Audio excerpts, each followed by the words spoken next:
So very briefly, I just posted a link in the chat to a 2009 piece that I wrote, I think before I'd ever heard of Bitcoin, talking about decentralized finance for physical infrastructure, specifically water and sanitation and solar projects. That phase of my life, my big claim to fame was that I had gotten 100,000 solar lights into Afghanistan, funded by UK Department for International Development out of a sanitation budget. Long story. And these were, lights that were just like one light per tent. You charge it up in the daytime, then you'd light in your tent at night. So for me, decentralization was physical infrastructure from the beginning.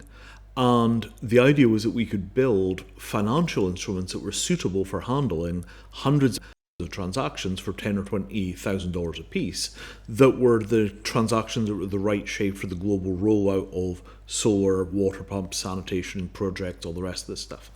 There is a gigantic unserved market globally for huge amounts of money in relatively small slices, and the track and trace of that stuff, if you use conventional systems, will typically 20 to 30% of the money that was allocated to the project. You do a $20,000 solar project, and $6,000 of that goes out to having somebody verify the money wasn't stolen. They have to drive out and inspect it and test it, and by the time it's done, boom, that was $6,000.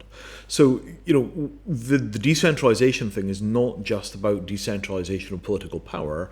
It's about the ability to push first world services financed by first world capital right out into the villages at the very edges of the global network. And the tools for doing that are not here yet, but they're really, really close.